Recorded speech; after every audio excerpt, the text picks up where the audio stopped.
I don't get you. You don't like her, but you used her. I don't understand. Hindi ka ba nahihiya sa mga sinasabi mo?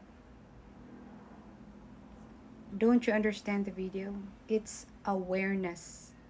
And I said, I don't appreciate her videos. Okay?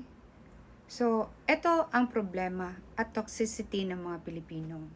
Kapag pinupuna kayo, ayaw nyong mapuna kasi gusto nyo kayo lang ang tama, di ba? Imagine the entitlement. Alam nyo, yan kasi, nagkaroon na tayo ng social media platform. Anyone can be an influencer, anyone can be a media.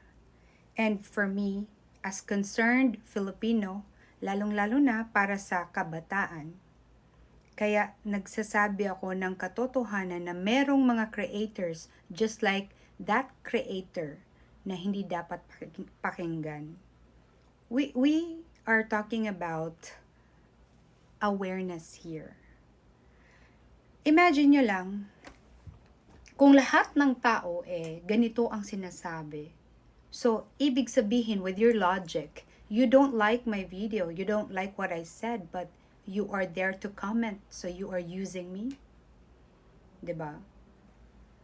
And alam ko naman, yung mga nagpoprotekta sa creator na ito, talagang fanatic.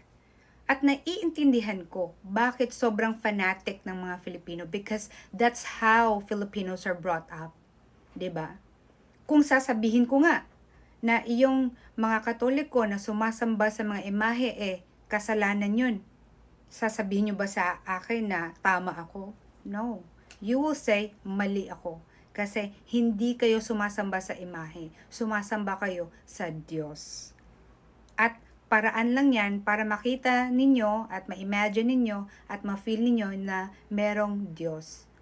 Pero if you really read the Bible, if you stand by Christianity, talagang babasahin nyo sa Biblia, mali ang pagsamba sa imahe. 'Di ba? Andun naman 'yun.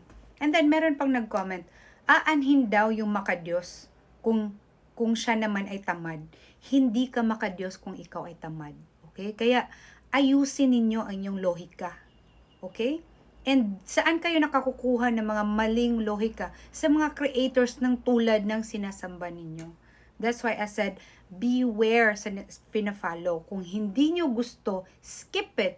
Kung hindi tama yung mga sinasabi niya or it's a hate speech, report it. Ganun lang kadali.